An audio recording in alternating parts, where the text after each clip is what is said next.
This is Boxing Tickets and we're joined with the man of the moment, Padraig McCrory. Well, Paddy, how's things? I'm good, mate. I'm very well. So we're obviously a week on from your as I just posted up there, 72nd demolition job last Wednesday night. You're normally a confident boxer, but would you have thought that you would have had Mickey Ellison out so quick? No. I knew I had the power to I knew I had the power to maybe hurt him.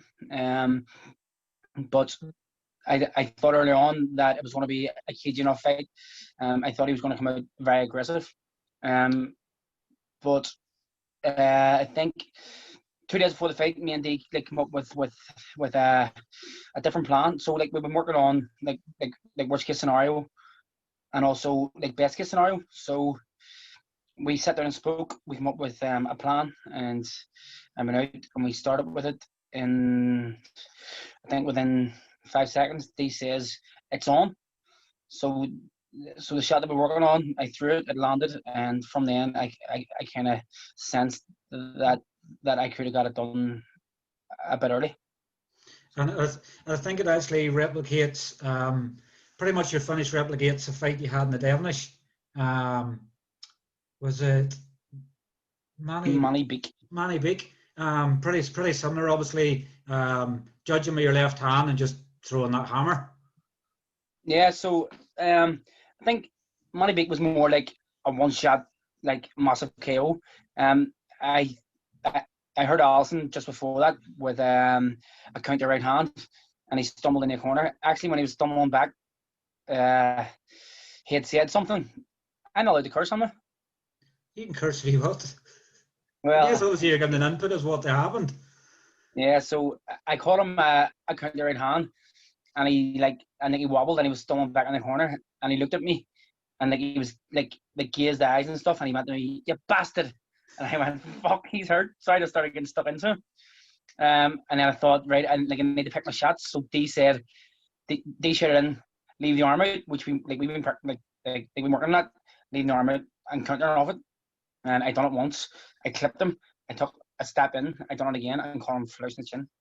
It's perfect. I say it's pretty similar to the Manny Beak fight as well. Yeah. Obviously, in terms of the finish, even obviously you probably wouldn't have noticed him trying to get up obviously afterwards because it was celebration sort of time. But even when even after he was back into his corner, I don't think he even knew where he probably still was. No, so he stood up pretty quick, and the ref kind of held him, and then Dee actually he put him on the stool, and after about a minute or so, they tried to stand him back up, and he was still on very shaky legs, so they set him down again. But fair play to him, he didn't need to. He got back up, he came to the centre ring, and he was very respectful, and he got him out of the ring and just went straight back the change room. But he was man enough to stand up. He was man enough to come to the centre ring, and fair play to him. And I think obviously, for anybody that knows you, obviously knows the sort of person you are, and I think it sort of showed a bit more on TV as the sort of person that you are. Look, the fight's over with. I'm sure you're probably saying, "Sorry, I've done it to you," because I say it's just a business, really, isn't it? Yeah, we done a face to face. The day before, and we ended up in the same lift on the way up, and we got talking and I kind of knew a bit about him. I knew there's not much between us in terms of age. Maybe I think it's a year. And then we were talking, and he's married like me. He's 2 young kids. They're 3 and 2, and mine's just 2 and 1. And he's a real good guy. So I listen. If that was me, and I thought that my son was watching that, I know how I would feel. So I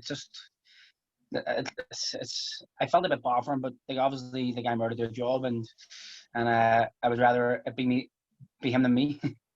And what's Fairground thought of the? Obviously, Fairground's big into YouTube. What's he thought of the fight since? I loved it. He was like, "Oh, Daddy douche man, Daddy douche the man down, Daddy douched him," and then ever from it, he's just been punching my face. he's trying to replicate it back on you. Just keeps whacking me. So yeah.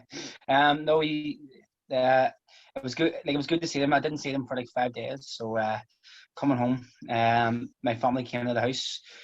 They actually came to the airport. My sister and my uncle and a couple of others. They came to the airport, and they phoned me. So I answered, and I was like, "What's the crack?" And they says, "Where are you?" And I says, I'm driving home from the airport. What's up?" And they were like, "We're all standing outside it." You had to turn and go back. No, I just drove on home. So they all came to my house. They all came to my house just. Fantastic. And So no, like, yeah, it was good to see them. Like. And what was it like? Obviously, I know your 11th pro fight and the first time having to fight away from home. Obviously, with no crowd and stuff, here's a big thing. Did it play any sort of factor? I know D sort of spoke to say that he prefers no crowd because obviously it's easy for him to get the instruction out. I guess for yourself, you probably, we had hardly even sat down in our seat to watch the fight and it was over, so didn't really play any difference. Definitely, like, on the ring walk and stuff, it was definitely different because I'm usually like waiting for like the song that they hit like the walk in and then when they're like calling their name, it's slightly awkward because like you don't really do anything. Yeah. But so I like at the ring walk, I was just like, let's go. Like, it's this game mode, so I just went like, head down, focusing, looking in the ring. They said to me, right, this is what we're doing. I says, right, okay. And once the bell went, to be honest, I didn't really realise. The sort of blinkers were on. It was just like wartime, really. Yeah. A lot were like surprised at how I approached it. And people say that I'm a slow starter, and in some fights I probably have been.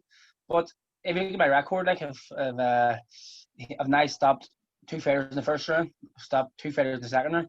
So I'm not a lot slow of a starter, but I do see like where people are some fights I kind of like cruise through. I started a bit slow in the Collins fight as well, but yeah, so just we tried something new at work, so yeah. I guess a good thing for obviously the partnership coming up with D now is any new potential opponents aren't going to really see much other than a 70-second clip of how D's implemented to your plan. So, and actually good, in some ways, it's actually going to help you moving forward. Of course, yeah. Also, for me, I probably would like to get like an extra couple of rounds as well, just to see and try out some new stuff. But again, like, you don't get paid for overtime, as I say. And it's always nice to get a first round stoppage. But I got to get some sparring now and just keep moving forward. And we're looking to get back in the gym on Monday. Go back in the gym again on Monday. I was actually sort of leading on the next sort of question. I was sort of saying, I know MTK is going to have shows announced October, November, and December. Is there any sort of idea as to when they're looking to get you back out again? Actually, Jimmy joked about saying I'll get you in, like, in 3 weeks after that, and I was like, no, so it's obviously not going to be that soon. But we had a quick discussion. We went through some names, and we can definitely be out soon. And sort of looking at as we sort of talked about before in an interview, you're now in box ranked 13th, but there's 6 or 7 of them names are above, say European level and such. So you're sort of in line for potentially another belt. Yeah. Which is obviously what you want now. You want to start getting in the rankings and start becoming. Oh, there's the man there. Yeah. Did you watch your daddy's fight last week? What did Daddy do? What did he do? How did he do it? Show. Push. Give me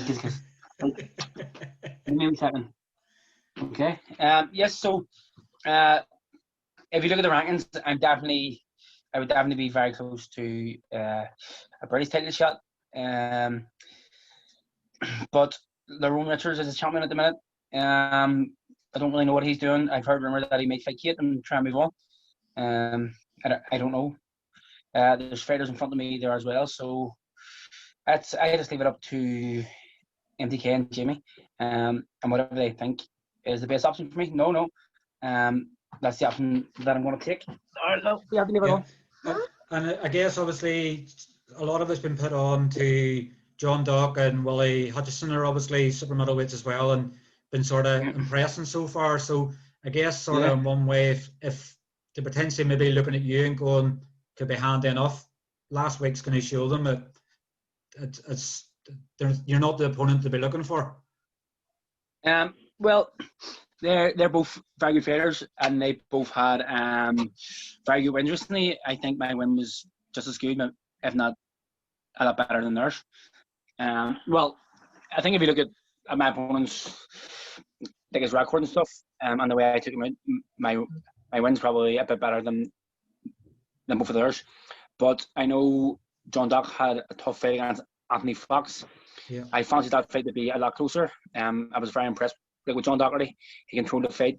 I think he dominated Fox a lot. And Willie Hudson went and took out Ben Thomas, who I know Kieran Farrell actually rates a wee bit. He took him out like, very quickly as well. So 2 very good wins. I think mine was on par, if not a little bit better than theirs. It's good to obviously see a couple of super middleweights obviously fighting recently. Obviously they're either heavyweights or away down low weights. So it's good to see.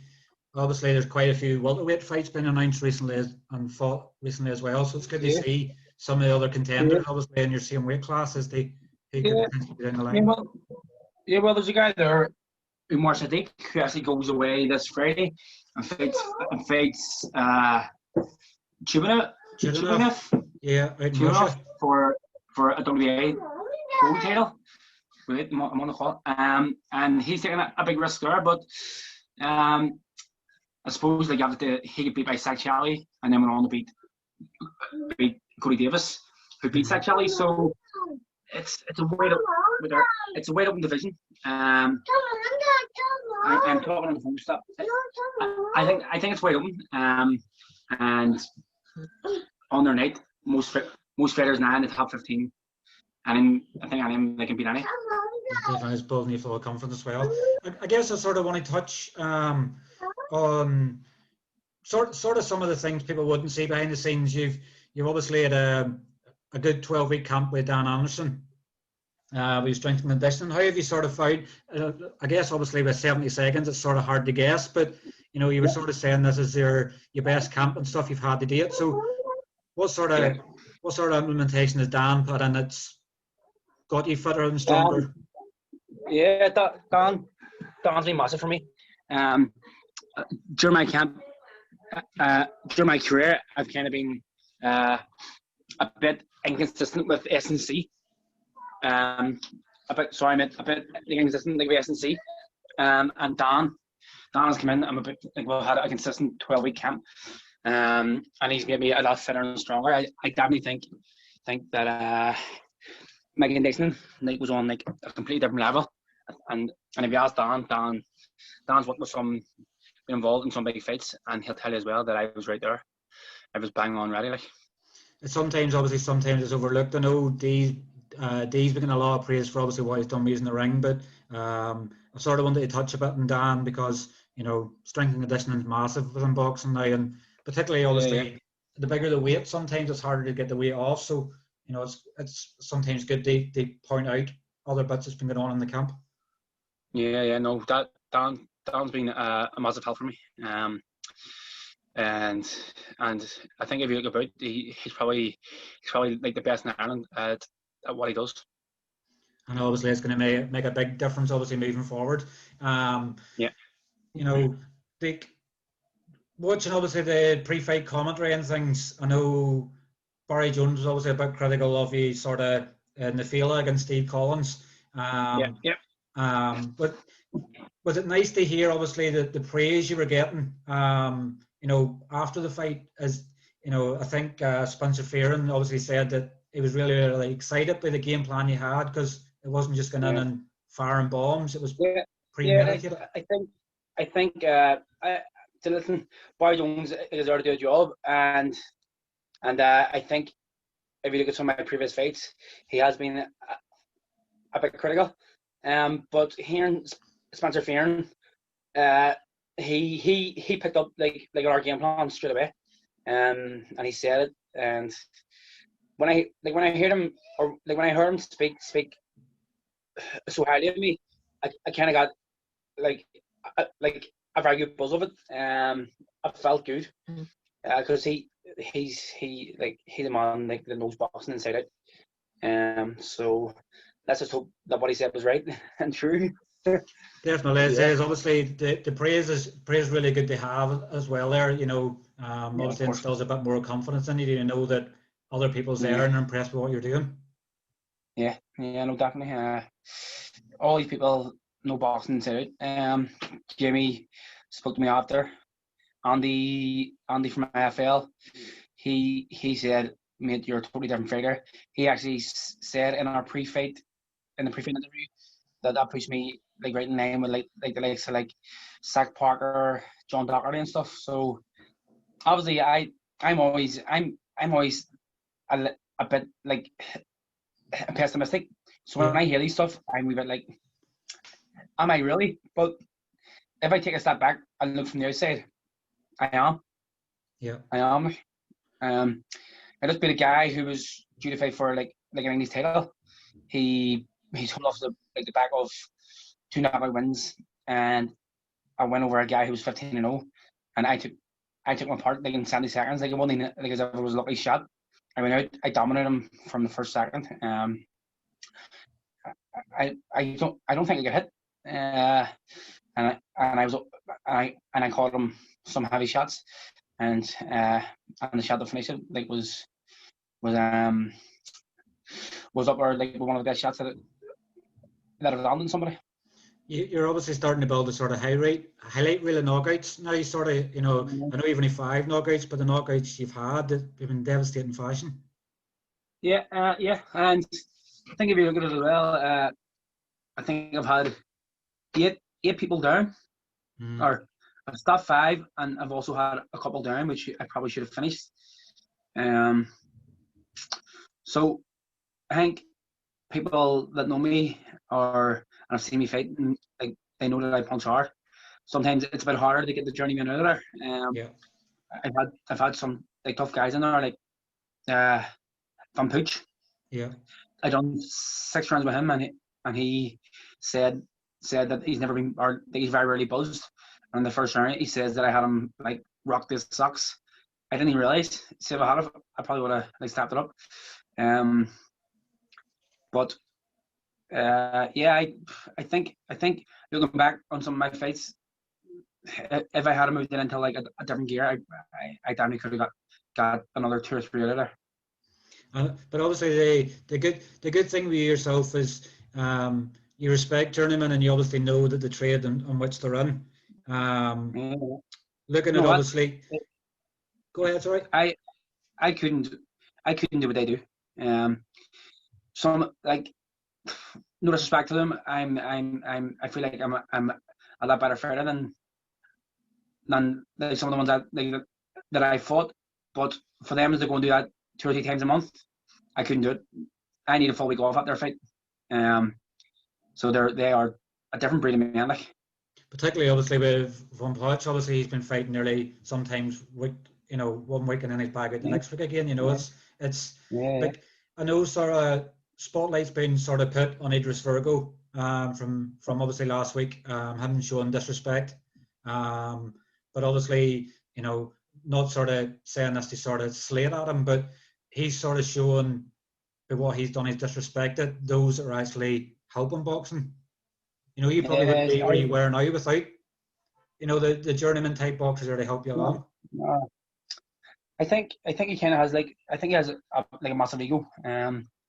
He's on saying like he calls him like number 1 or number 7 or number 8 or whatever it is.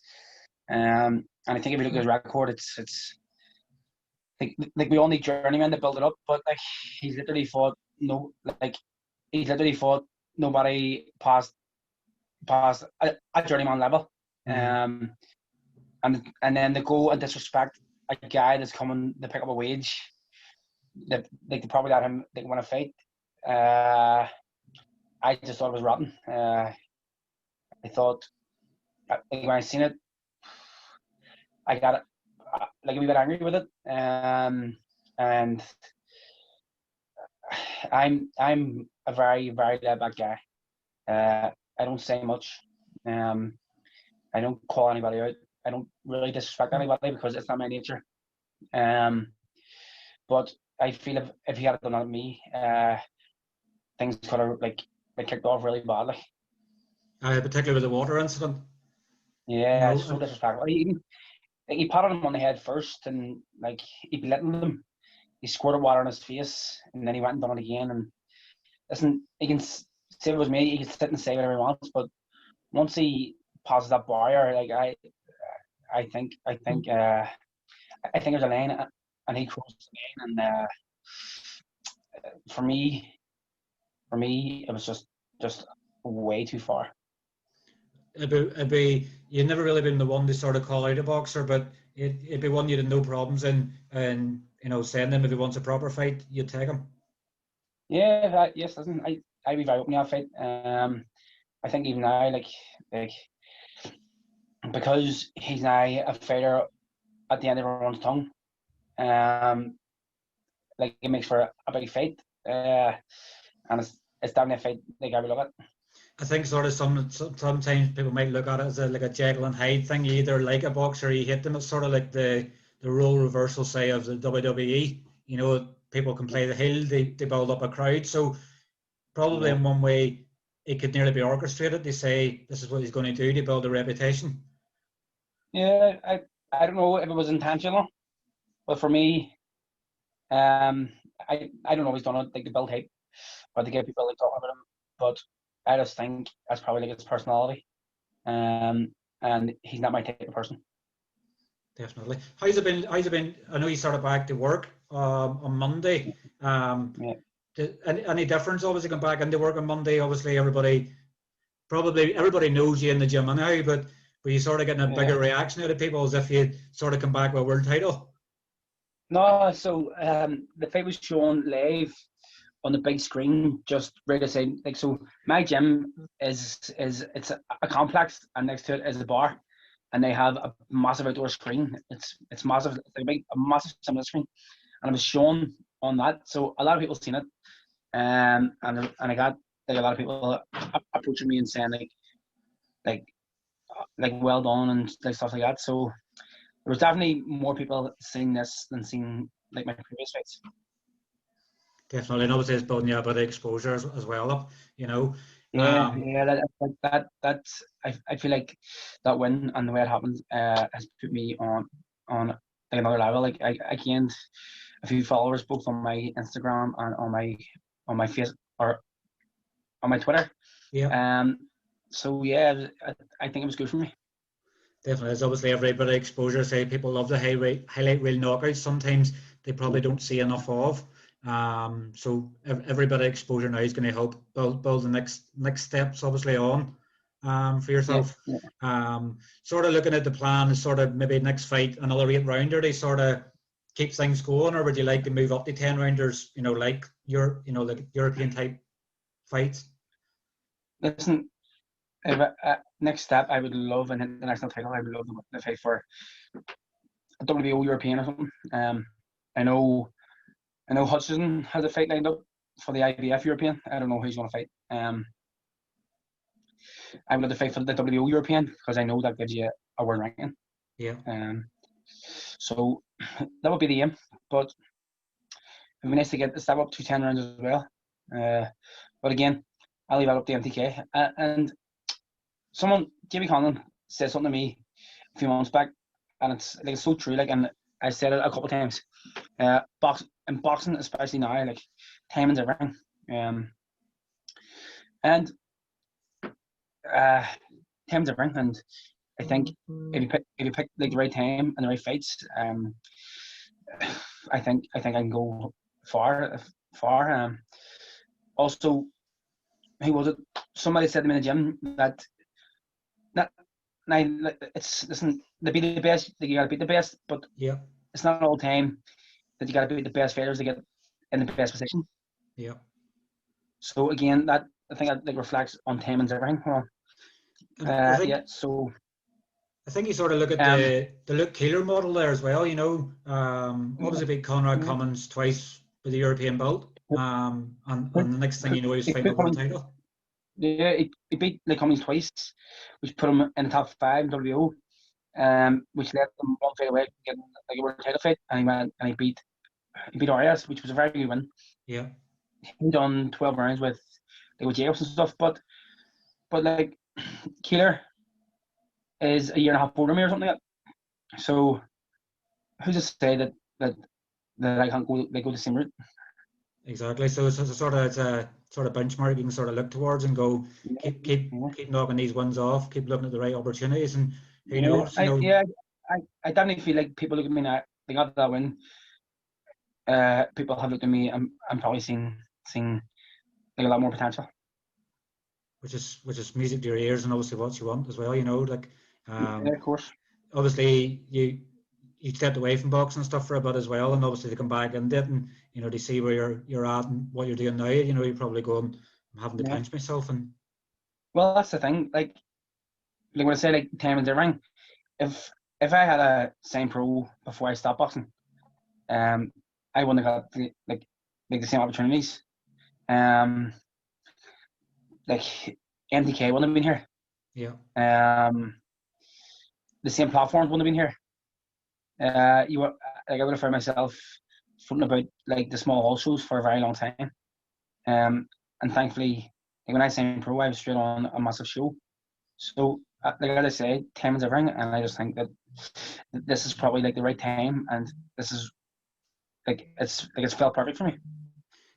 I guess obviously the sort of thing I'm thinking of in the background now is Eddie Hearn's potentially coming back to Belfast with James Tennyson, Tommy McCarthy, and the likes. Massive. So obviously the way you're building your platform now is you sort of opened you've sort of opened twice now. But the next time you could obviously fight in the S&C, you could be obviously fighting higher up the card and obviously on TV. You know, so potential there to be on Sky Sports and obviously building even more of a profile. Of course, I don't think now I'm if I'm on a big show, I think I've earned a slot in TV. I think if you look back to Fairrell last year, I was probably involved in the most exciting fight of the night, and I got a last round stoppage. And then my last fight was live on ESPN, and I got a first round stoppage. So I'm now 11-0, and I think I've earned my stripes. And you're sort of doing like the James Tennyson model. Obviously, every time you're appearing on TV, you're putting in the performance that's showing that we need to see more of this guy. So you're ticking all the boxes in the right way. Yeah, that's it. And like that's all I can keep doing. I keep saying, and I've said it from the start, from my second, third fight, people were saying, like what do you want from this game? And all I keep saying is that I'm just riding the wave. I'm just riding the wave, and let's see where it goes. And I must say, obviously, the over 3 years now that we've sort of become friendly with you, you haven't changed in any way, and it's been a breath of fresh air to see you coming through, and obviously the hard work's paying off now. No, it's starting to pay off. I think I owe a lot to Kieran Farrell, who took the chance from at the start and signed me, along with Ginley, who coached me for 10 fights. So like I owe a lot to like a lot of people, like sponsors, and definitely like my fans who like without the Emmons, I probably wouldn't have got signed or moved on to MTK, because obviously boxing's a business. If they see me selling tickets, then they're more interested. They showed a bit of interest. I went and got a massive stoppage, which then has led on to this and led on and moved. And as I say, now we're here. I think we're on the verge of something big. Definitely, and obviously, hopefully, fingers crossed, the next time you're going to be fighting, potentially we may have a crowd back in there again. So, you know, the Paddy Army's obviously been cooling their vocal cords, getting ready for another big night out. Yeah, definitely. I put up a maybe post, and they're all saying that they were like risen, like they couldn't be there. Some were saying that they're glad they didn't fly over and pay a ticket and a hotel like for 70 seconds. But listen, Let's hope we can get fans back in stadiums soon. And coronavirus does one. But all we can do is control the controllables, keep moving forward, and let's see where it goes. Definitely is. Well, look, Paddy, we'll end it in there. Obviously, we'll let you go and enjoy the finer cuisines in life, as you've obviously been doing this last week. And obviously, hopefully, we can get you out again before the end of the year. Yeah. Or else I'll end up a freaking super happy. Keep an eye on my social media. Tomorrow, I'm going to do a post about how much weight I gained in 8 days, and the change in my physique. Some people will be shocked. Let me tell you.